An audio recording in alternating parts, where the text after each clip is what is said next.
सुप्रभात. देवगिरी नागरी सहकारी बँक लिमिटेड औरंगाबाद तर्फे सुरू करण्यात आलेल्या देवगिरी बँक फिटनेस क्लब आयोजित आरोग्यम धनसंपदाच्या आजच्या सत्रात मी सचिन खडके सर्व उपस्थितांचे हार्दिक स्वागत करतो. आजच्या प्रशिक्षणाच्या प्रशिक्षिका प्रमिलाताई आव्हाळे, बँकेचे माननीय अध्यक्ष श्री किशोरजी शितोळे तसेच सर्व कर्मचारी वृंद उपस्थितांचे मनपूर्वक स्वागत करून चला सुरुवात करूया आजच्या कार्यक्रमात. व्यायामात लभते स्वास्थ्यम, दीर्घायुष्यम बलम सुखम, आरोग्यम परमम भाग्यम, स्वास्थ्यम सर्वार्थ साधनम. सर्वांचे आरोग्य उत्तम असावे या सदहेतूने बँकेचे माननीय अध्यक्ष श्री किशोर शितोळे यांच्या कल्पनेतून सदर क्लबची सुरुवात करण्यात आली आहे. आज प्रमिलाताई आव्हाळे प्रार्थना अंतर्मनाची हाक या विषयावर आपले प्रशिक्षण घेणार आहेत. मी त्यांचा परिचय करून देतो. योग शिक्षिका प्रमिलाताई पुंडलिकराव आव्हाळे अनेक लोकांना, हजारो पेशंटना योग करण्यासाठी प्रोत्साहित करत आहेत. त्यांचे शिक्षण MA BEd, MA योगशास्त्र, MA संगीत, MA समाजशास्त्र असे झालेले आहे. BEd कॉलेज तसेच MP लॉ कॉलेज येथे योग प्राध्यापक म्हणून ते काम करतात. तसेच जिल्हा परिषद प्राथमिक आरोग्य केंद्र दौलताबाद अंतर्गत जुलै 2020 पासून कोविड योद्ध्यांसाठी योगा घेत आहेत. नॅशनल इंटरनॅशनल योगा येथे सहभाग नोंदविलेला आहे. 2005 पासून पतंजली योग समितीमध्ये कार्यरत असून पतंजली युवती प्रभारी म्हणून कार्यरत आहे.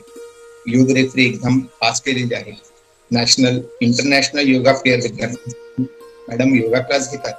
10 वर्षापासून डॉक्टर बाबासाहेब आंबेडकर मराठवाडा विद्यापीठात योग कोच म्हणून कार्यरत आहेत. प्रमिलाताईंचे आजच्या या कार्यक्रमात मनपूर्वक स्वागत. मी आजच्या प्रशिक्षिका प्रमिलाताई आव्हाळे यांना विनंती करतो की त्यांनी आजच्या प्रशिक्षणात सुरुवात करावी. आरोग्यम धनसंपदामध्ये आपण विषय घेतला की प्रार्थना ही अंतर्मनाची हाक, म्हणजे अंतर्मनी आर्त तो ध्वनी प्रार्थनेचा, खरी विनवणी स्फुरे तो शब्द याचनेचा, असं सांगितलेलं आहे. की प्रार्थना का करावी? प्रार्थना का करावी? कारण भगवंत अंतर्यामी आहे, तो तर सर्व जाणतो. मग प्रार्थना ही करायची कशासाठी? त्यानेच आम्हाला घडवले आहे. त्यामुळे आमच्यासाठी चांगले काय आणि वाईट काय हेही तोच जाणतो. मग प्रार्थना ही करायची कशासाठी? तर मग आम्हाला दररोज वारंवार त्याला का बरे काही सांगायला हवे आणि काही मागायला हवे? तो आमच्या सर्व आवश्यकता गरजा जाणतो. तर मग पुन्हा पुन्हा याचना करून त्यास त्रास का द्यावा, असाही एक प्रश्न आपल्या सगळ्यांच्या मनात येत असतो. पण मग प्रार्थना करावी कशासाठी? मग भगवंत अंतर्यामी आहे आणि अगदी सत्य गोष्ट आहे. ही सत्य गोष्ट आहे, तो सर्व काही जाणतो. हे सुद्धा सत्य आहे. परंतु एक अद्भुत स्वयंचलित व्यवस्था केलेली आहे. ही एक अद्भुत स्वयंचलित व्यवस्था केलेली आहे. मग कर्माच्या नियमानुसार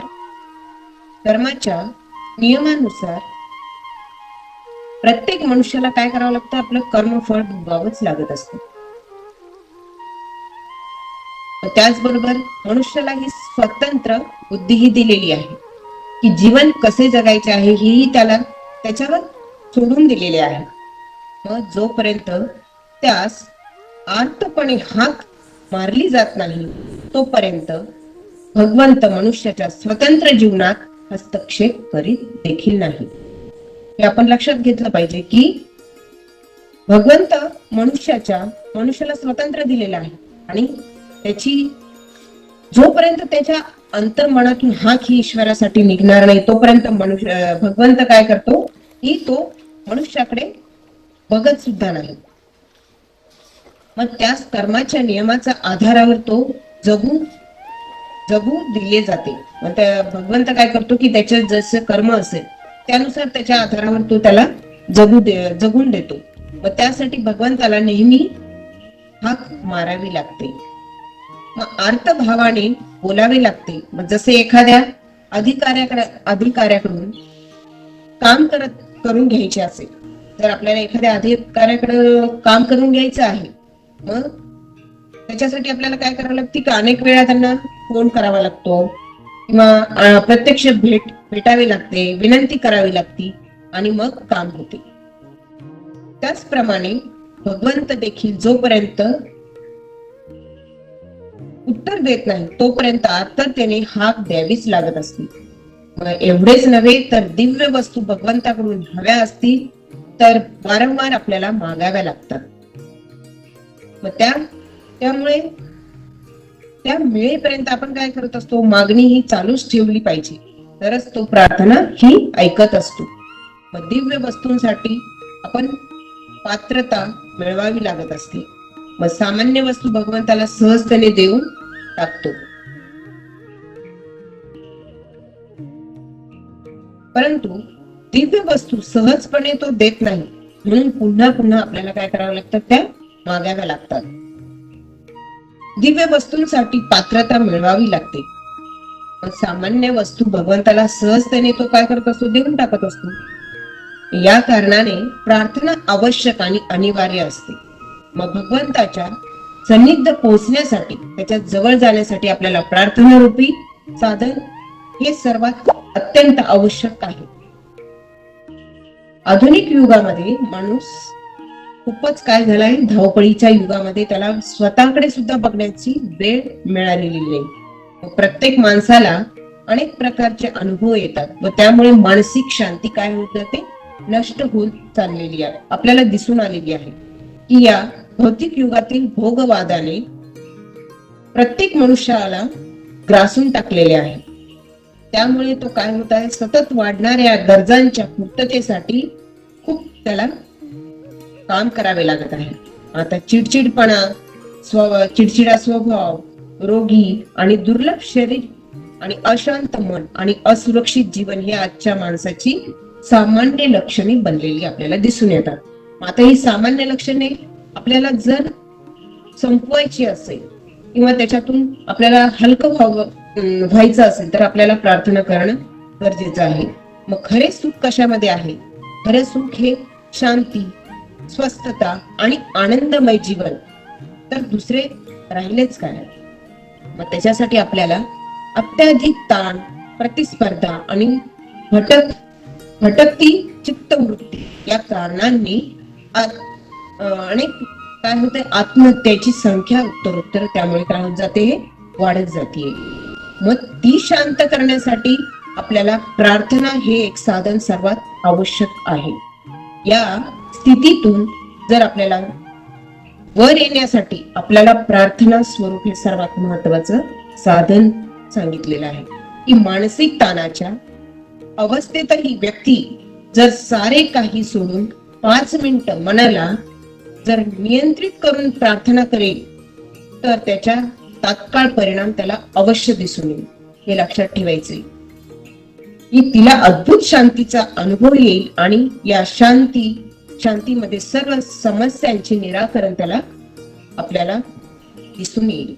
आणि जर ती प्रार्थना अंतर्मनाने जर झाली तर नक्कीच त्यातून आपल्याला एक मार्ग आणि एक चांगला स्वभाव, चांगले विचार, आपल्याला त्याचा अनुभव एकदम चांगल्या प्रकारे आपल्याला मिळत जाईल. आणि आपण इतरांसाठी सुद्धा ती प्रार्थना आर्त भावनेने आणि अंतर्मनाने ज्यावेळेस आपण करू तर त्याचा सुद्धा अनुभव आपल्याला खूप छान प्रकारे अनुभवता येतो. स्टीफन कोव्ही आपल्या the 7 habits of highly effective people या पुस्तकामध्ये लाकडे तोडणाऱ्या लाकूड तोड्याचा दृष्टांत ते देऊन सांगतात की एका लाकूड तोड्याला खूप लाकडे तोडायची होती. मग लाकडे तोडता तोडता तो काय झाला, खूप थकून गेला आणि त्याची कुऱ्हाड बोथट झाली. मग त्यानंतर काय झालं की लाकडे फोडतच होता. मग कोणीतरी त्याला म्हटले की तू खूप थकला आहेस, थोडा आराम कर, कुऱ्हाडीला चांगली धार करून घे, मग तू वेगाने लाकडे तोडू शकशील. त्यावर त्याने म्हटले की एवढ्या मोठ्या लाकडाचा ढीग आहे, आराम करीत बसलो तर लाकडे केव्हा फोडीन मी. एवढे म्हणून त्या बसक्या धारेच्या बोथट कुऱ्हाडीने घामाने निथळ लाकडे तोडीत राहिला. पण त्याच्या पाशी कुऱ्हाडीला धार करायला वेळ नव्हता आणि अधिकांश लोकांनी अवस्था अशीच आहे, म्हणजे अधिकांश लोकांची अवस्था अशीच झालेली आहे की सतत प्रवृत्ती मग्न आणि धावपळ कामाच्या दबावाखाली त्याच्या मनाच्या कुऱ्हाडीची धार ही कशी झालेली आपल्याला दिसून येते, बोथट झालेली दिसून येते. मग सतत आपण त्यावेळी काहीही कापता येत नाही. मग ताण, चिंता, ब्लड प्रेशर, स्ट्रोक, नर्वस ब्रेकडाऊनची स्थिती तिथे आपल्याला दिसत असते आणि ती आपल्या मनामध्ये तयार होत असते की मग त्यावेळी हातात आपल्या काहीही राहत नाही. मग अशी अवस्था येण्याच्या आधीच जर मनाची धार जर चांगली करून घेतली तर नक्कीच आपल्याला याच्यातून आपला स्वतःचा बचाव आपल्याला करता येईल. आणि अशी अवस्था येण्याच्या आधीच मनाची धार सतेज करून घ्यावी आणि यासाठी प्रार्थनेसारखी प्रभावी दुसरे कोणतेही साधन नाही. मनावर जेव्हा ताण असेल तेव्हा सारी कामे एकीकडे ठेवून लगेच 10 मिनिट जेथे असाल तेथे स्वतःला परिस्थितीपासून अलिप्त करून अंतशक्तीच्या स्तोत्रासमान परमात्म्यारूपी प्रार्थना ही केलीच पाहिजे.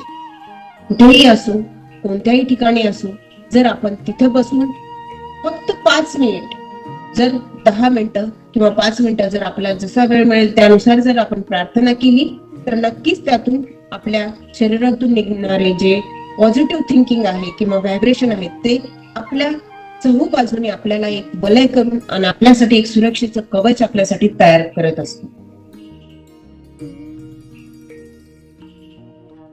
मनाची बॅटरी डाऊन झाली असता मग एकाग्रतापूर्वक प्रार्थना केल्याने तात्काळ रिचार्ज होते आणि मन कसं होत जातं, प्रफुल्लित होते.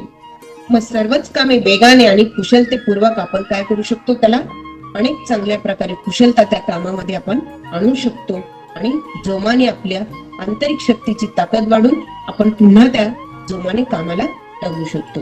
मग महात्मा गांधी प्रार्थनेला मनाचा खुराक असं म्हणतात. शरीराला आम्ही 2 वेळ जेवण, 2 वेळा नाश्ता आणि अधूनमधून चहा, पाणी, शरबत इत्यादी आपण देतच असतो. यामुळे काय होतं, शरीर कसं होतं, सशक्त होतं. परंतु मग मनाचा आहार काय आहे? मनाचा आहार काय आहे तर मनालाही आहाराची आवश्यकता असते, हे लक्षात असलं पाहिजे सगळ्यांनी. आणि लहान मुलांना सुद्धा आपण ते गोष्टी सांगणं खूप गरजेचं आहे की मनाचा पौष्टिक आहार म्हणजे प्रार्थना, भक्ती, सत्संग, ध्यान, स्वाध्याय, योग इत्यादी सर्व गोष्टी ह्या आपल्यासाठी मनाची ताकद वाढवण्यासाठी सर्वात महत्वाच्या आहेत. मग या सर्वांच्या मुळे काय होतं, मन पुष्ट आणि बलवान बनते. परंतु दुर्दैवाने शरीराच्या आहाराकडे जेवढं लक्ष दिलं जातं त्याच्याच निम्म्यानेही मनाच्या आहाराकडे आपण लक्ष दिलं जात नाही. मग त्यामुळे मन कसं होत जातं, दुर्बल होतो. कामाचा ताण वाढलेला असतो. त्यामुळे सुद्धा आपण आपल्यामध्ये एक नैराश्य किंवा खूप असा ताण जाणवतो. मग तो दूर होण्यासाठी आपल्याला ही प्रार्थना करणं खूप गरजेचं आहे. त्याच्या शक्ती कुंठित होतात. असे रोगट आणि शक्तिहीन मन थोडी जरी अडचण या विपरीत त्याच्यावर जर आली तरी उन्मळलेल्या सारखे होते, निराश, हताश होते आणि आत्महत्येच्या मार्गावर वाटचाल करते. मग अशासाठी मनाला विशेष पोषण देण्याची गरज आहे आणि मनाला पोषण देण्यात तो सुपाच्य, स्वादिष्ट आणि सुग्राह्य असा कोणता आहार असेल तर तो आहे प्रार्थना. हे सगळ्यांनी लक्षात ठेवलं खूप गरजेचं आहे की म्हणून मनास क्षीणता येऊन द्यायची नसेल तर नक्कीच प्रार्थनेद्वारा सतत पोषण द्यायला आरंभ केला पाहिजे. आणि जेव्हा मनात अशांती असेल त्यावेळेस काय केलं पाहिजे की उद्वेग आलेला असेल, काहीही बरे वाटत नसेल तेव्हा तत्क्षणी मनाला प्रार्थनेत गुंतवल्यास अशी परिस्थिती दूर होऊन जाते आणि मग प्रार्थनेद्वारे मन एवढे सबळ होते की कशाही अडचणी आल्या तरी काय करत असतो, मन घाबरत नाही आणि विचलित होत नाही. ही शक्ती कशामुळे येऊ शकते, तर ती प्रार्थनेमुळे येऊ शकते. मग त्यासाठी प्रार्थना हे करणं खूप गरजेचं आहे. बाह्य अडचणी तरी कोणाच्या मदतीने दूर होऊ शकतात, पण अंतर्मनाच्या अडचणी जर आपल्याला दूर करायच्या असतील, कित्येक वेळा आंतरिक अडचणी एवढ्या प्रबळ असतात की खूप सामर्थ्य असलेला मनुष्य सुद्धा त्यांना दूर करू शकत नाही. मग उदाहरणार्थ क्रोधी स्वभाव, विषयाप्रती प्रबळ आकर्षण, एखाद्या गोष्टींविषयी आकर्षण, दुसऱ्यांचे सुख पाहून हृदयात पेटणारी ईर्ष्या, या सर्व स्वभावगत दुर्बलतांना दृढ संकल्प असलेल्या मनुष्य सुद्धा सजगतेने दूर करू शकत नाही. मग त्यासाठी आपल्याला आपलं मन जर चांगलं ठेवायचं असेल तर नक्कीच आपल्याला प्रार्थनेचे स्वरूप देणं खूप गरजेचं आहे. शास्त्रात षडरिपूंचे वर्णन केलेले असते. मग काम, क्रोध, लोभ, मोह, मद आणि मत्सर या शत्रूंशी लढणे हे आणि विजयी होणे सामान्य व्यक्तींसाठी सोपे काम नाही. परंतु अगदी सामान्य मनुष्य सुद्धा सच्चा दिलाने किंवा एक पवित्र मनाने भगवंताला आपल्या प्रकृतीगत मर्यादातून मुक्त करण्याची ही प्रार्थना करेल तर हळूहळू त्याच्या अंतर्चेतनेचे परिवर्तन होऊ लागेल आणि चेतनेचे उघडण होऊन या सर्व मर्यादांची बंधने सुटत जातील. कारण प्रबळ प्रार्थनेच्या द्वारे परमात्म्याचे सहाय्य मिळाल्याने त्याच्या चेतनेचा स्तरच बदलून जाईल. मग ती केव्हा होऊ शकतं? ज्यावेळेस आपण प्रार्थना ही अंतर्मनाने केली तरी नक्कीच त्यातून आपल्याला एक नवीन मार्ग आपल्याला मिळू शकतो. कारण प्रबळ प्रार्थनेच्या द्वारे परमात्म्याचे सहाय्य मिळाल्याने त्याच्या चेतनेचा स्तर बदलून जातो आणि आता निम्न स्तरीय चेतनेची मर्यादा त्याच्यावर प्रभाव पाडू शकत नाही. म्हणून स्वभावगत दुर्बलतांना दूर करण्यासाठी देखील आपण प्रार्थनेची गरज असते. अंतर्मनाची यामध्ये खूप सुंदर असे पॉइंट याच्यामध्ये सांगितलेले आहे की आता तर वैज्ञानिक ही गोष्ट स्वीकारली, वैज्ञानिकांनी सुद्धा ही गोष्ट स्वीकारली आहे की शरीरातील हट्टी रोग देखील प्रार्थनेमुळे दूर होऊ शकतात. जर आपण एखाद्याला काही आजार झालेला आहे आणि त्यांनी जर जिथं बसून त्याला कोणताही त्रास असो त्या त्रासामधून मुक्त होण्यासाठी जर त्यांनी नुसती प्रार्थना जरी केली तर त्याचं शरीर त्याला हलकसं वाटायला लागतं. अमेरिकेतील 50हून अधिक मेडिकल कॉलेजच्या अभ्यासक्रमामध्ये प्रार्थनेला स्थान दिले गेलेले आहे. प्रार्थनेच्या रोग्यांवर एवढा सामर्थ्य प्रभाव पडतो त्याचे एक उदाहरण अमेरिकेतील जॉर्ज टाउन युनिव्हर्सिटीच्या एका हॉस्पिटलमध्ये पाहण्यात आले. टॉम लॅग नावाच्या एका युवकाला एका गुंडांनी शत्रू समजून वेगळीच व्यक्ती समजून किंवा सूर्याने त्याच्या पोटामध्ये काय केलं, बरगड्यांची खोलवर त्याला जखम केली. मग जखम घातक होत्या अर्थात जीव वाचवण्याची आशा शून्य इतकी होती, तरी तो वाचला.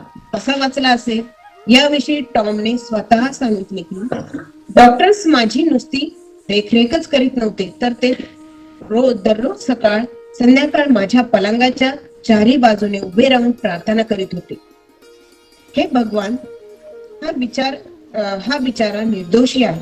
मग त्याच्या कुटुंबात तो एकटाच अर्थार्जन करणारा व्यक्ती आहे व याला वाचवा. मग डॉक्टरच्या दोन्ही वेळेच्या सामूहिक प्रार्थनेची चमत्कारी परिणाम झाला. टॉमच्या जखमा कशा झाल्या, ह्या लवकर भरून यायला मदत झाली. डॉक्टरांनी आश्चर्य वाटले की हा टॉम वाचला कसा. टॉमने सांगितले की डॉक्टरांच्या सर्वोत्तम उपचार आणि देखरेखी व्यतिरिक्त अन्य काही अगोचर शक्ती आहे जिने मला वाचवले. ही शक्ती त्या प्रार्थनेचा परिणाम म्हणून अवतरलेली भगवंत कृपा ही होती. मग हे लक्षात घेतलं पाहिजे की ही अंतर्मनाने जी केलेली प्रार्थना आहे ती नक्कीच त्याचं फळ आपल्याला दिसून येतं.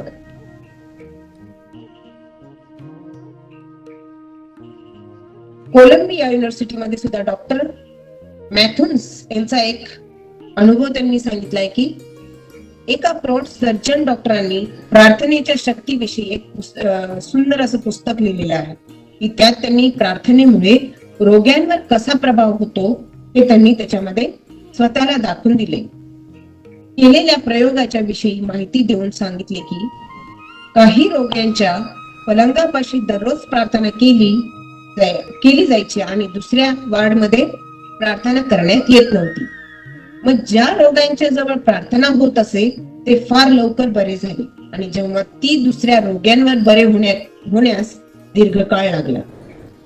मग प्रार्थनेच्या शक्तीविषयी डॉक्टर सिमेन्स यांनी सुद्धा एक त्यांचा अनुभव त्यांनी मांडलेला आहे की हे डॉक्टर स्वतः नास्तिक होते व भगवंत व प्रार्थना या गोष्टींवर त्यांची मुळीच काय नव्हती, श्रद्धा नव्हती. मग 1996 मध्ये त्यांना फ्रँकियाचा कॅन्सर झाला, पॅनक्रियाचा. मग स्वतः डॉक्टरांनी काय केलं, डॉक्टर असल्यामुळे त्यांनी रोगाचे गांभीर्य त्यांना कळले होते.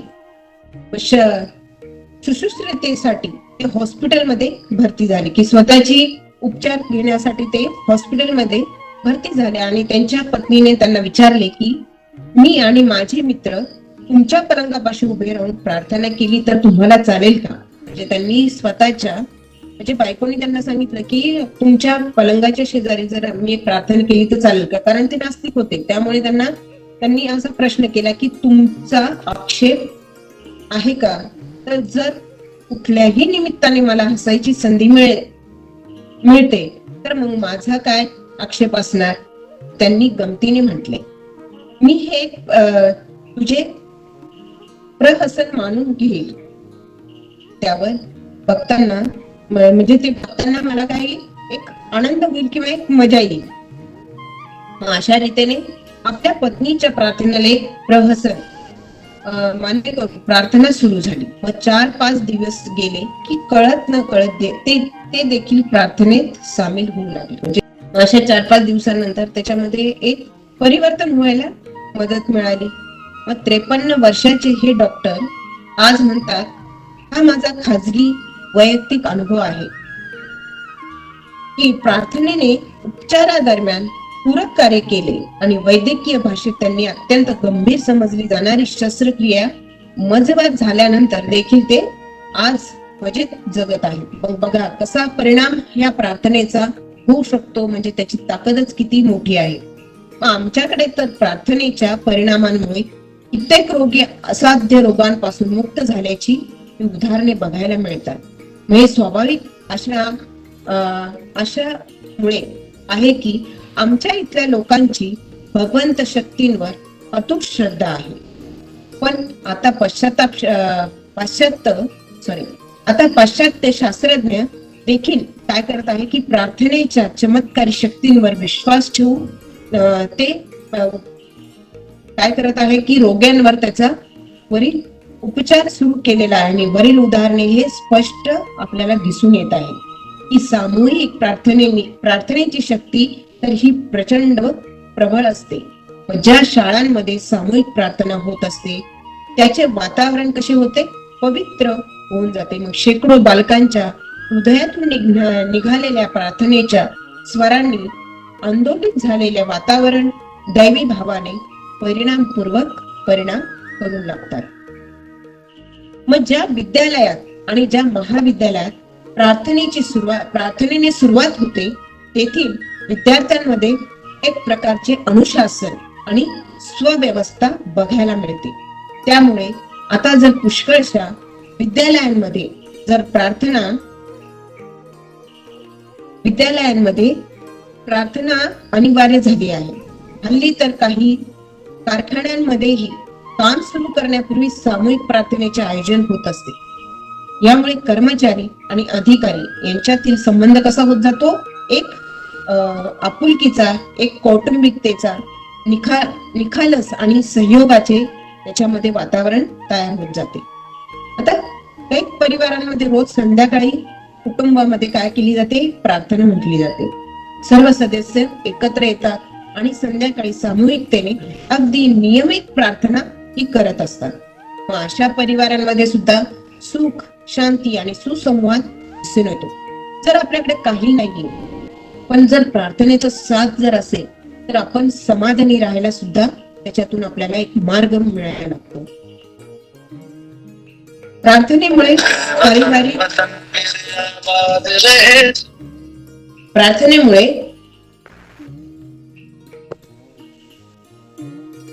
प्रार्थनेमुळे काय होतं? एक प्रभाविक एक शक्ती त्याच्यामध्ये निर्माण होते. प्रार्थनेमुळे पारिवारिकतामध्ये एक एकता वाढायला मदत होते.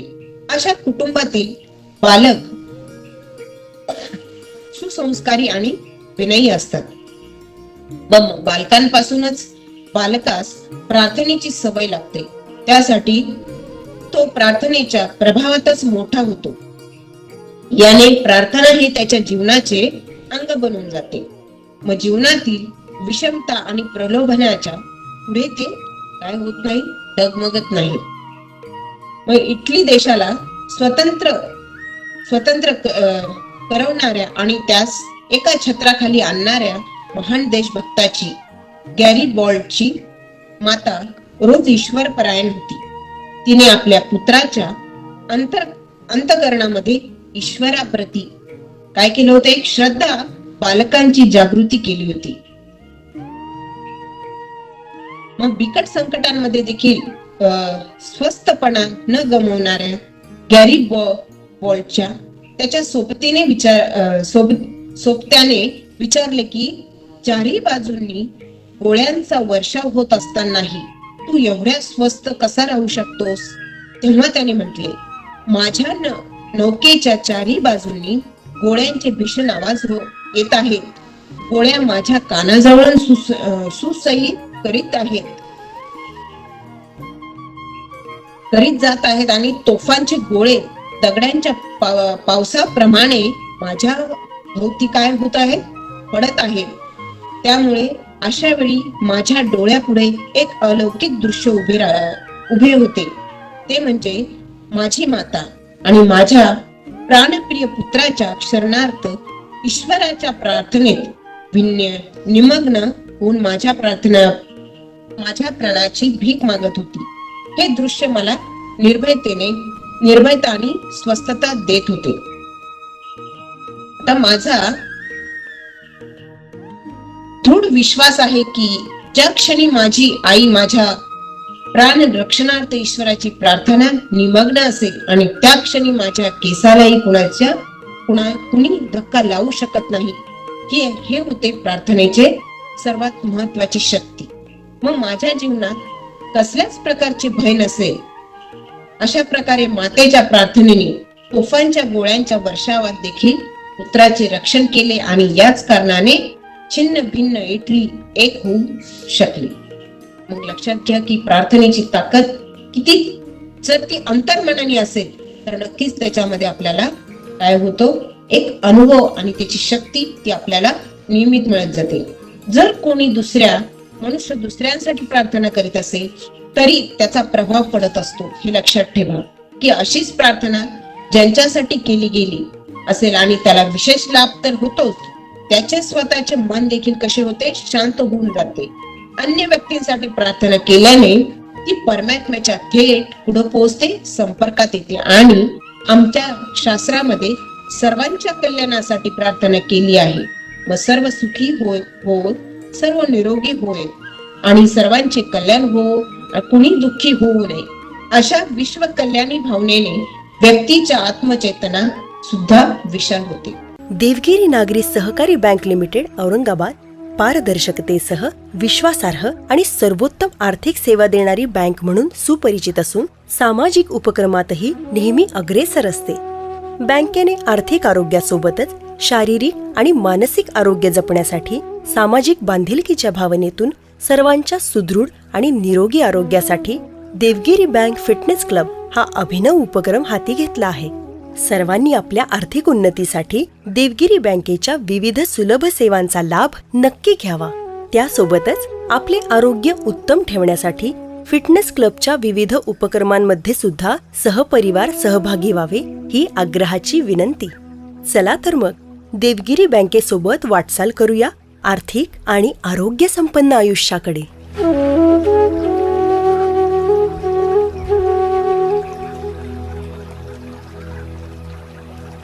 स्वामी विवेकानंद म्हणतात की समस्त विश्वाच्या कल्याणासाठी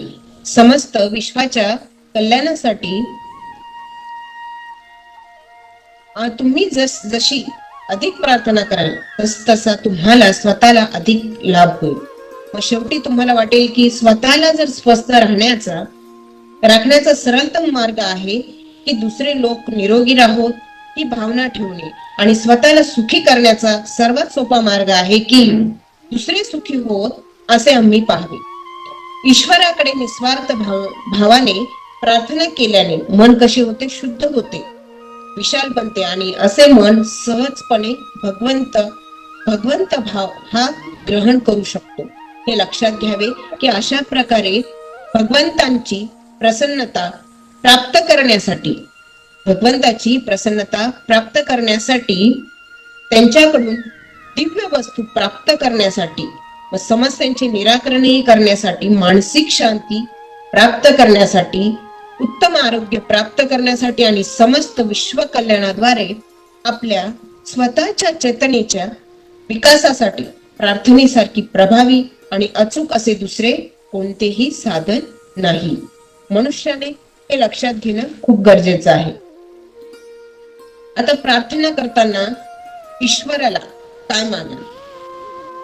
आता बहुतेक वेळा काय करत असतो आपण, जेव्हा भगवंताकडून काही प्राप्त करायचे असते तेव्हाच माणूस प्रार्थना करतो, बरोबर की नाही? आपल्याला जर गरज पडली त्याच वेळेस आपण ईश्वराचा धाव घेतो किंवा ईश्वराला प्रार्थना करत असतो.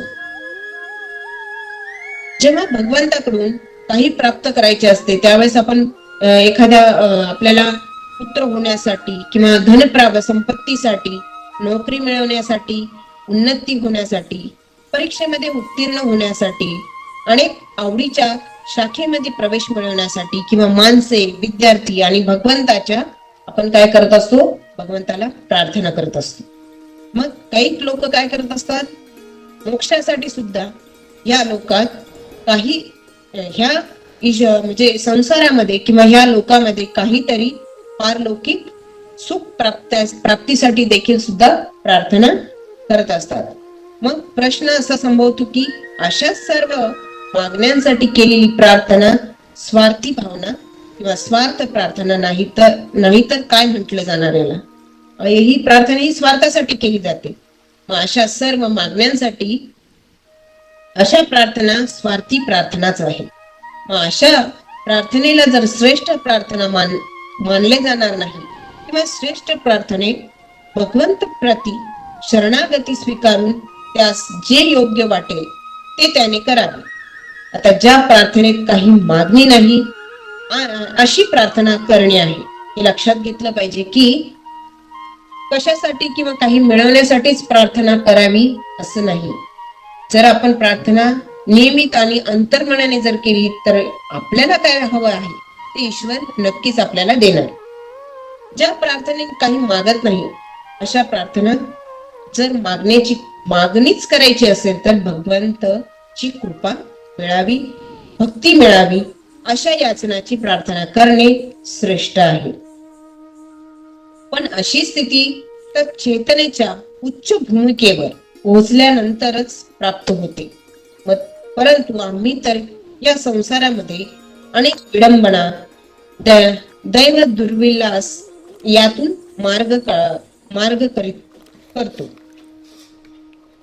मार्ग काढीत काय करत असतो? प्रभूंची आराधना करतो. मग तेव्हा या विडंबना दूर करण्यासाठी किंवा आम्हाला काही हवे आहे तर त्यासाठी प्रार्थना करणे हे अयोग्य मानले जाईल काय? नाही. मग भगवंतापुढे आपण तर आम्ही सारे काही निवेदित करू शकतो, यात काहीही गैर नाहीये. मग त्याच्यासाठी काय केलं पाहिजे की समस्त ब्रह्मांडाचे सर्जक आहे ईश्वर, या समस्त ब्रह्मांडाचा सर्जक आहे. मग त्याच्याकडे नाही तर कोणाकडे मागणार? म्हणून काही इच्छा असेल तर पूर्ण श्रद्धापूर्वक त्यास मागू शकतात, मग भलेही ती सामान्य भौतिक वस्तू का असेना. मग एखादं बालक जसं आपल्या माता पितांकडे काय करत असतं, कशाची तरी गोष्टींची मागणी करत असत. मग आपले माता पिता आपल्या बालकाला काय करत असतात, तसेच ते आपण सुद्धा परमात्माकडे सर्व काही मागू शकतो. जसा एखादा बालक आपल्या पालकांना मागतो त्याचप्रमाणे आपणही आपल्या ईश्वराला मागू शकतो. मग प्रभूला मागितल्यामुळे काय होतं की सर्वप्रथम त्याच्याशी एक अदृश्य संपर्क प्रस्थापित झाल्यामुळे जर श्रद्धा असेल तर मनात एक प्रकारची काय होती, शांती आणि स्थिरता येते. आता ही भगवंताला हे मागितले आहे आणि तो मनाला अवश्य देईल, म्हणजे ते मनाला काय करेल, तो अवश्य देईल. मग धीराने प्रतीक्षा केल्याने कोणत्या ना कोणत्या रूपात इच्छित वस्तू प्राप्त होते. ती प्रभूचा प्रसाद मानून ग्रहण केल्याने त्या वस्तू प्रती आहे आणि लोभ वा वस्तूच्या स्वामित्वाचा अभिमान मनात जागृत होत नाही. लोभ या गोष्टीविषयी काय होत नाही, मग आपल्या मनामध्ये एक जागरूकता किंवा अभिमान येत नाही. तर प्रभू प्रति कृतज्ञता जागृत होते आणि विनम्रता येते. मग प्रभू कृपेवरील श्रद्धा त्यामुळे काय होत जाते, वाढत जाते. अशा प्रकारे काय होतं, मग भौतिक सुखासाठी करण्यात आलेली प्रार्थना मनुष्याच्या चेतनेला उंचीवर नेणारी प्रार्थना बनून जाते. कारण जरी ती मागणी युक्त प्रार्थना असेल तर काय होईल, प्रभूकडे केलेली प्रार्थना आहे हे लक्षात घेतलं पाहिजे की प्रभू प्रती निवेदित केलेली स्थूल इच्छा मागणी देखील प्रभूशी कशी होते, संपर्क साधायला एक शक्तिमंत होत जाते आणि समर्थ होते. अनेकदा मागितल्यावरही काय मिळत नाही. अनेकदा आपण म्हणतो की प्रार्थना कितीही केली तरी आपल्याला मिळतच नाहीये, मग असं का होतं? मग बऱ्याच वेळा असे घडते की भगवंताला जी प्रार्थना करून किंवा एखाद्या वस्तू वारंवार मागून झाल्यानंतर सुद्धा ती वस्तू मिळत नाही. मग असे का होते? अधिकांश लोकांच्या जीवनामध्ये अनेक वेळा काय होत जाते, असे होते कारण की भगवान हा कसा आहे, कालातीत आहे.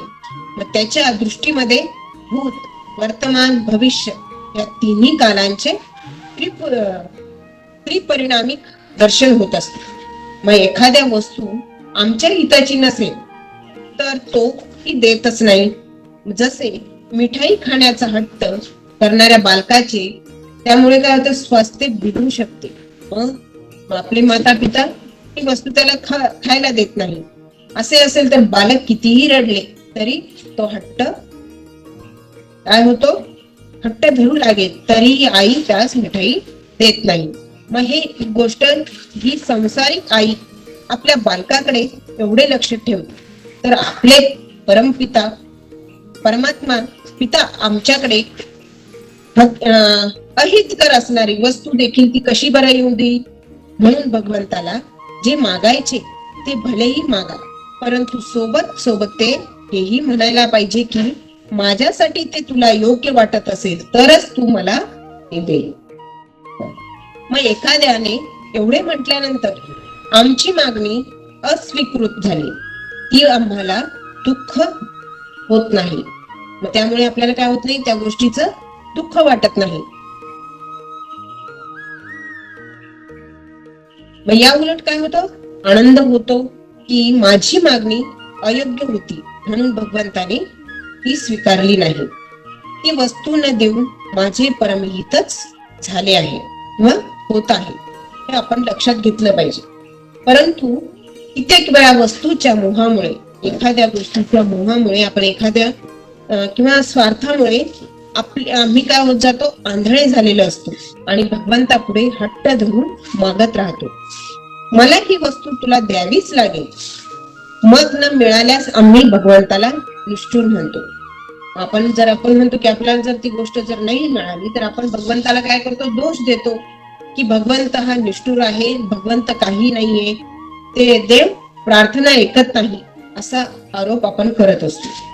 मग कित्येक वेळा तर लोक तावातावाने म्हणत असतात की भगवंत नाहीच, असेल तर आमची प्रार्थना ऐकत नाही. शिवाय प्रार्थना पूजा हे सारे सोडून दिल्यामुळे काय होतं, भगवंताचा अवेर केल्याने कुणाची हानी होते तर ती आपलीच होते. मग भगवंत तर आहेच आणि तिथे आहे तिथे राहील, त्यास कोणी मानो अथवा न मानो, कोणी प्रार्थना करो वा न करो, त्याला काहीच फरक पडत नाही. परंतु भगवंताकडे ज्याने पाठ फिरवली त्याच्या जीवनात खूप फरक पडतो. हे लक्षात घेणं खूप गरजेचं आहे की प्रार्थनेद्वारे प्रभूशी त्याने तो अदृश्य सेतू बनवला होता, तो तुटून गेल्यामुळे प्रभूच्या दिशेने त्याच्या चेतनेची जी यात्रा चालू होती ती खुंटते आणि अशांतीच्या आगीमध्ये तो फसतो. मग भगवंत आमची प्रार्थना ऐकत नाही. आपण असं काय करत असतो की म्हणत असतो की भगवंत आमची प्रार्थना काही ऐकत नाही आणि आमची मागणी मंजूर करत नाही. मग असे मानून ते लोक काय करतात की भगवंताला विनमुख होऊन जातात की भगवंतानी माझी इच्छाच पूर्ण केली नाही. मग एका श्रीमंत युवकास आपल्या मित्राच्या पार्टीसाठी बँगलोरला जायचे. मग मुंबईहून संध्याकाळी 5 वाजता निघणाऱ्या विमानाने त्याने काय केलं, त्याचा प्रवास सुरू केला. त्याने ठरवले की कारण रात्री पार्टी सम्मिलित होऊन किंवा दुसऱ्या दिवशी मुंबईस परत त्याला यायचे होते. मग त्या 5 वाजताच्या विमानामध्ये त्यास तिकीट मिळाले नाही. मग काय झालं, तो निराश झाला. तेव्हा त्याच्या भक्तिमान आजीने त्याला आश्वस्त करीत म्हटले, बेटा, देव जे करतो ते भल्यासाठीच करतो. परंतु नातवाला ही गोष्ट पटली नाही आणि पार्टीत सहभागी होता आले नाही, त्याचे त्याला काय झालं, दुःख झालं. मग तेवढ्यात संध्याकाळी बातमी कळाली की मुंबईहून बँगलोरकडे जाणाऱ्या विमानाचा अपघात झाला आणि त्यातील एकही प्रवासी वाचू शकला नाही. तेव्हा विमानाचा अपघात म्हणजे त्याला आपल्या आजीची गोष्ट काय झाली, लगेच तात्काळ तथ्य त्याला कळालं की भगवंत जे करतो ते आमच्या भल्यासाठीच करतो. अशा प्रकाराने कित्येक वेळा एखादी घटना आमच्या सीमित दृष्टीने तात्कालीन अयोग्य वाटू लागते, तरी देखील त्यात भगवंताची कृपाच असते असे म्हणून अपेक्षा पूर्ण झाली नाही तरी भगवंताची प्रार्थना करीत राहिल्यास नंतर कळून येते की मागितलेली वस्तू वा परिस्थिती न देऊन भगवंताने काय केलं, महान अपदांपासून आपल्याला काय केलेलं आहे, आम्हाला वाचवलेलं आहे. तर ही प्रार्थनेची ताकद ही इतक्या चांगल्या स्वरूपाची असते. ही प्रार्थना नियमित आणि लगातार करणं गरजेचं आहे. मग कित्येक वेळा काय होतं, प्रार्थनेच्या विपरीत असा परिणाम का होतो आपल्याला असं वाटत असतं. मग कित्येकदा असेही लक्षात येते की मनुष्य देवाकडे मागतो एक आणि होते उलटेच. अशा वेळी देखील काय होतं, शांत भावाने प्रार्थना करीत राहणं गरजेचं आहे. जेव्हा प्रार्थनेचा हा विपरीत परिणाम दिसतो तेव्हा समजायला हवे की भगवंत फार वेगाने आपल्याला स्वतःच्या समीप घेऊन जात आहे. हे लक्षात घेणं गरजेचं आहे की आमची आंतरिक शुद्धी करून तो काय करत आहे, घेत आहे की आपल्या आंतरिक मनांमध्ये आलेले जे निगेटिव्हिटी आहे, दुसऱ्यांसाठी समजा आपल्या मनामध्ये एखाद्या विषयी थोडी का होईना निगेटिव्हिटी निर्माण झाली तर ती साफ करण्यासाठी सुद्धा देव आपल्याला मदत करत आहे की तुला आणखीनही प्रार्थना करणं गरजेचं आहे. प्रार्थना केल्यानंतर सुद्धा परिस्थिती उलट झाल्यासारखी वाटते तेव्हा भगवंताची कठोर कृपा समजून आणखीन अधिक प्रार्थना करीत त्या परिस्थितीत सामना केला पाहिजे. मग दीर्घकाळ गेल्यावर लक्षात येते की ही कठीण परिस्थिती आम्हास काही शिकवण्यासाठी आली होती. या संदर्भात एक दृष्टांत कथा सांगितलेली आहे की एकदा भगवान विष्णू आणि लक्ष्मी देवी भिकाऱ्याच्या वेशामध्ये पृथ्वी तलावर त्यांनी पाऊल ठेवले आणि एका मोठ्या हवेलीच्या समोर येऊन ते काय केले, भिक्षा मागू लागले. तेव्हा दरवाजाने त्यांना दारातून बाहेर हाकलून लावले. म्हणजे जो एक सैनिक होता त्यांनी काय केलं, त्यांना दरवाजाच्या बाहेर हाकलून लावले. तरी ती दोघे आग्रह विनंत्या करीत राहिले. पण एक जण म्हणाले, शेठजीकडून काही घ्यायचे आहे. तेव्हा दरबान शेठजीकडे गेला आणि भिकारी दाम्पत्याबद्दल त्यांनी सांगितलं की असे असे आपल्या दाराच्या पर्यंत आले आहेत आणि दारवानला म्हणाले की दोघांनाही धक्के मारून दुरून हकलून दे. अशा भिकाऱ्याने देत बसलो तर आमचे भांडार काय होईल, रिकामे होऊन जाईल. मग दरबाराने दोघांनाही धक्के मारीत दूर पळावले. मग जाता जाता भिकाऱ्याच्या वेशातील भगवान म्हणाले, तुझी हवेली 7 मजली हो. लक्ष्मी देवी आश्चर्याने भगवंतांना पाहून म्हणाली. तेव्हा दोघेही पुढे गेले. बरेच दूर गेल्यावर त्यांना एक छोटेसे घर दिसले. आता तिथे ते गेले आणि ते कोणाचे होते, एका गरीब ब्राह्मणाचे घर होते. मागण्यात सुंदर अशा गाय बांधलेल्या होत्या. ते भगवंतांची आराधना करीत होत्या. ब्राह्मण आणि त्याच्या पत्नीने या दोघांना जेवण वाढले. मग भगवान आणि लक्ष्मी देवी तेथून जाऊन लागले आणि तसे भगवान म्हणाले, तुमची गाय मरो. आता मात्र लक्ष्मी देवी स्वतःला आवरू शकली नाही. त्यावेळेला लक्ष्मी देवी म्हणाली, थोड्या दूर जाताना तिने विचारले, प्रभू एवढा मोठा अन्याय की शेठजीची काठी मारून बाहेर काढले तर त्याला 7 मजली हवेली हो असा आशीर्वाद देऊन टाकला आणि या गरीब ब्राह्मणाची एकमात्र संपत्ती असलेली गाय ती मरून जाण्याची गोष्ट कशी बोलतायत. तेव्हा भगवान म्हणाले, 7 मजली हवेली होईल पण त्याला सुख शांती मिळेल का. हा तर काय झाला, एक शाप आहे. मग ब्राह्मण माझा भक्त आहे परंतु त्याचे मन गायीत गुंतलेले आहे. गाय त्याच्या आसक्तीचे पात्र आहे. हे पात्र मी घेऊन टाकले तर काय होईल. भगवंत म्हणाला, जर मी हे पात्र घेऊन टाकले तर त्याने संपूर्ण रूपेने माझ्या होईल. म्हणजे तो कळकळीने भगवंताची काय करेल, विनवणी करेल की मी ब्राह्मणास आशीर्वाद तो दिला आहे. तेव्हा लक्ष्मी देवींना समजून आले की भगवंताची कृपा कशी आहे, कशी काम करते आणि भगवान ज्याच्यावर कृपा करतात त्याला आपल्या समीप आणून पाहतात. मग त्याच्या आसक्तीचे सर्व बंधने स्वतःच तोडून टाकतात. त्यामुळे भौतिक दृष्टीने पाहणाऱ्यांना वाटते की भगवान निष्ठुर आहे. आपल्याला आपण त्यांना पाहतो तर आपल्याला कसं वाटतं की भगवान खूप निष्ठुर आहे. परंतु ह्या निष्ठुरतेच्या पाठीमागे पाहणाऱ्यांना निष्ठुरतेच्या पाठीमागे भगवंताचे एवढेच प्रेम असते. ह्या भगवत प्रेमाचा अनुभव ज्यांनी घेतला ते ज्या सांसारिक दृष्टीने दुःख म्हटले जाते. मग अशा दुःखामध्ये असतानाही आनंदात राहतात कारण प्रभूशी त्यांचे नाते प्रेम तंतूने सदैव जोडलेले असते. याच्या कारणाने नरसिंह मेहतांच्या जीवनात सांसारिक दृष्टीने किती दुःख होते. ज्यांची पत्नी मरण पावली, एकुलता एक पुत्र गेला, राजाने चोरीचा आरोप केला तरी हे दुःख त्यांना दुःख वाटत नव्हते कारण दृष्टी भगवंताकडे लागली होती.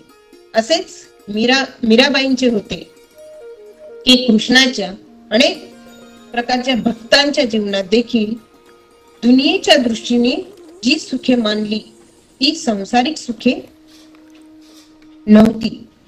अशा स्थितीत ते परमानंद राहत होते कारण प्रभूकडून जे काही मिळेल त्याचा सहर्ष स्वीकार करून भगवंत परायण होऊन ते जगत असतात. प्रार्थनेचा परिणाम हो न हो, अनुकूल हो किंवा प्रतिकूल हो, परिणाम कसाही आला तरी मनुष्याने प्रार्थना करणे कधीही सोडू नये, कारण प्रार्थनेचे प्रत्युत्तर दिल्याशिवाय भगवान राहू शकत नाही. कदाचित विलंब होऊ शकतो, परंतु काय होईल, प्रार्थनेचं परिणाम आपल्याला नक्कीच चांगल्या प्रकारे मिळू शकतील. तेव्हा समजावे की अजून आपली तयारी पूर्णतः झालेली नाही. आमचे पात्र प्रभूच्या प्रसादाला ग्रहण करण्याच्या योग्यतेचे झालेले नाहीये असं आपण समजून घेणं गरजेचं आहे. की याकरता अधीर न राहता, परिणामांची चिंता न करता आणि प्रार्थना करतच राहिले पाहिजे, हे आवश्यक करणं गरजेचं आहे. भगवंताकडून दिव्य वस्तू हव्या असतील तर त्या तात्काळ मिळत नाही. धन, संपत्ती, ऐश्वर्य, पुत्र इत्यादींसाठी मनोकामना शीघ्र पूर्ण होऊन जातात. परंतु भगवंताचे प्रेम, प्रकाश, आनंद, ज्ञान इत्यादी पाहिजे असेल तर आपण त्यांना प्राप्त करण्यासाठी वेळ लागत असतो. ह्या तर भगवंताच्या दिव्य चेतनाची जुळलेल्या दिव्य वस्तू आहेत. त्या पात्रतेविना मिळत नाही, हे लक्षात घेणं खूप गरजेचं आहे. यामुळेच भगवान अशा वस्तू प्रदान करण्याची घाई करीत नाही, आधार तयार होण्याची वाट बघत असतात. की एवढेच नाही तर आधारास अनेक कसोट्यांमधून तापवून शुद्ध व्हावे लागत असेल. सोन्याला जसं जसं आपण तापवू तसं तसं त्या सोन्यामध्ये काय होते, चकाकी येत जाते. जेव्हा आधार संपूर्ण तयार होतो तेव्हा भगवान आपले समस्त वैभव त्याच्यातच ओतून मोकळे होतात. त्यास आत्मस्वरूप बनवून इतक्या उंच भूमिकेवर घेऊन जातात की तदनंतर काही मागण्याची आवश्यकताच उरत नाही. मग खरोखर भगवंताकडे मागायचे असेल तर असे मागितले पाहिजे की नंतर अधिक काही मागण्याची गरजच राहू शकणार नाही. आणि ते मागावे म्हणजे भगवंत चेतनेशी तदनपनता तद्रुप्त भगवंत चेतना अर्थात सतचित्त आनंद स्वरूप चेतना, प्रेम, ज्ञान, आनंद, शक्ती आणि संवादिता ही या चेतनेची लक्षणे आहेत. भगवंताच्या कृपेमुळे ज्या कुणाचे ह्या चेतनेशी अनुसंधान जुळेल त्याच्या जीवनाचे सार्थक होणार म्हणजे होणार, हे निश्चित सांगितलेलं आहे. की जीवनात मनुष्याचे भगवंताशी सायुज्य झाल्यानंतर त्यास कसलीच आवश्यकता राहील किंवा भगवंत चेतनेमध्ये दुःख तर असतच नाही, हे लक्षात घेणं खूप गरजेचं आहे. अशा चेतनेशी एकरूप झालेली व्यक्ती सदैव आनंदात असते. मग भगवंत भेटेल की सारेच भेटते.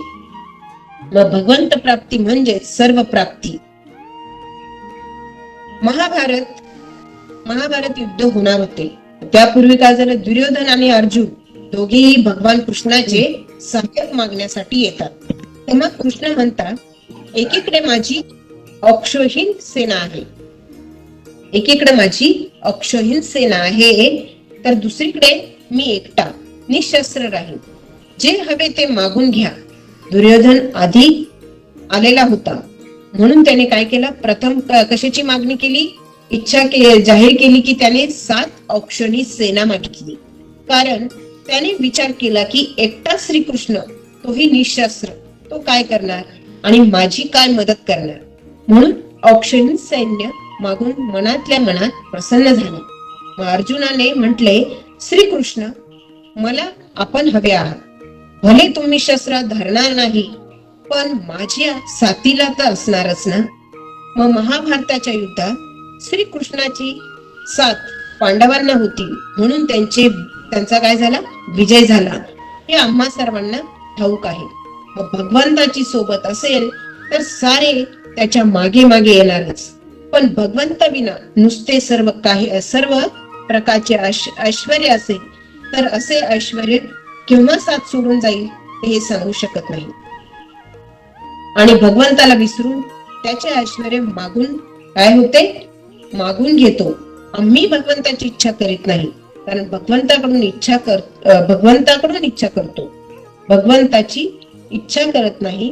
परंतु ज्याने भगवंताकडून दिव्य वस्तूंची मागणी केली त्याच्या जीवनात भगवंत समन्वय उतरून येतो. मग एक छोटी 6 वर्षाची बालिका आपल्या आईचे बोट धरून दररोज मंदिरात जात असे. त्यावेळी मंदिरातील सारेजण काय करतात हे बघत बसायचे की सर्वजण डोळे मिटून हात जोडून पुटपुटत असतात. हेही ती बघत असते. मग एक दिवस तिने आपल्या आईला विचारलं, आई, ते सर्व लोक डोळे मिटून काय बोलतात? आईची गोष्ट ऐकल्यानंतर छोटी नुसताच विचार करू लागली की भगवंताला काय मागावे. एवढ्या लहान वयात ती इतकी संतुष्ट होती की तिला काहीही मागण्याची इच्छा नव्हती. म्हणून डोळे मिटून खऱ्या भावाने भगवंताला म्हणू लागली, भगवान, मला तर काहीच आवश्यकता वाटत नाही, पण तुम्हाला ज्यात आनंद वाटेल असे काही मला द्यायचे असेल तर द्या. छोट्या बालिकेच्या अशा प्रार्थनेने प्रसन्न होऊन भगवंताने आपले आनंदमय स्वरूपच तिला दिले. मोठ्या झाल्यावर समजा ती बालिका मोठी झाली आणि ह्या बालिकेने श्री मा आनंदमय च्या स्वरूपात भगवंताच्या त्या आनंदाला सर्वत्र प्रस्तुत केले.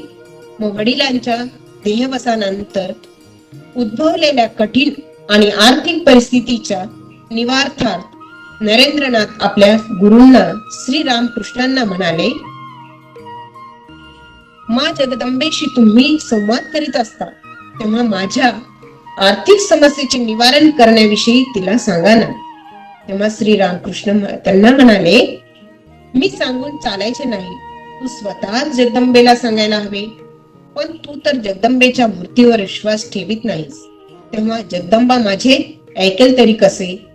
मी सांगितले तर ऐकेल. नरेंद्रांनी विचारले, होय, अवश्य ऐकेल. उद्या मंगळवार आहे, मा मंदिरात असणार. तू सकाळी मंदिरात जाऊन मातेशी बोलून घे.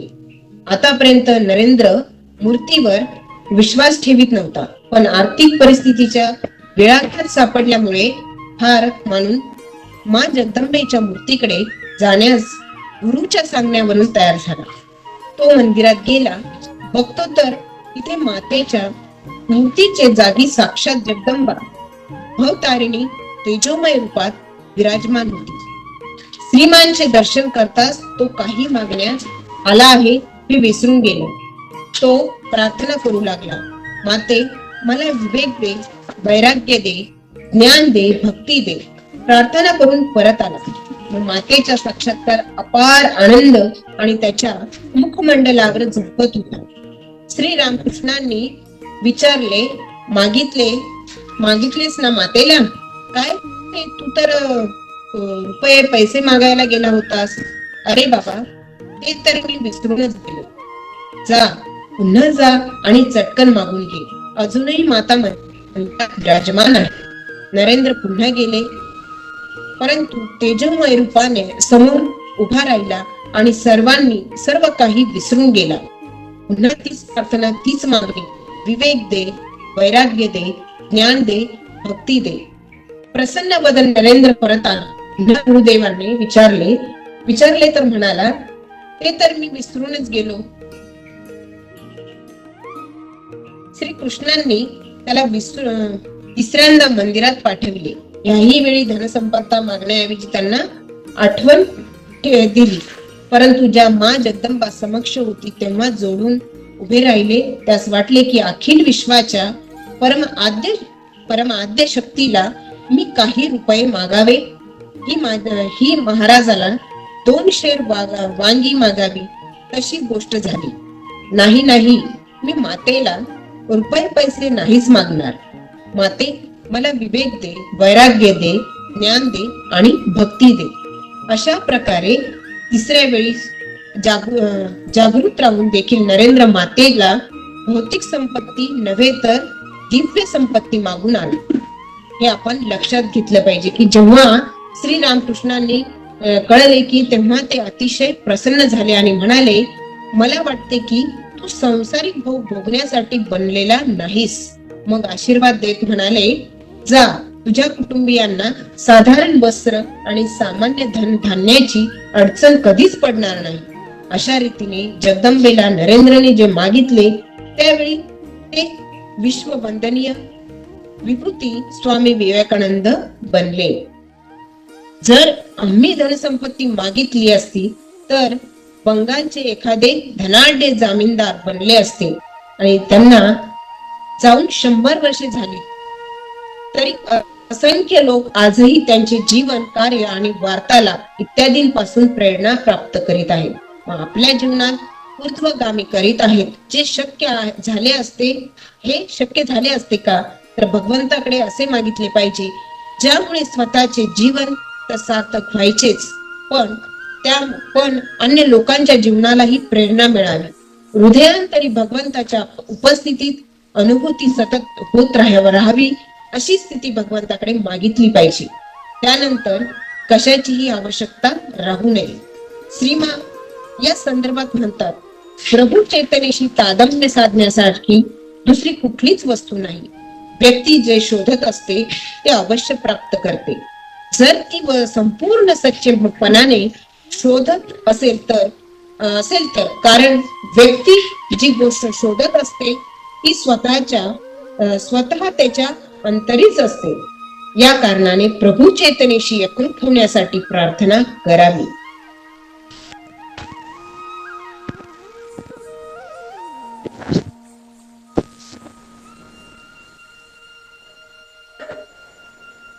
प्रभू चैतन्यासाठी प्रार्थना.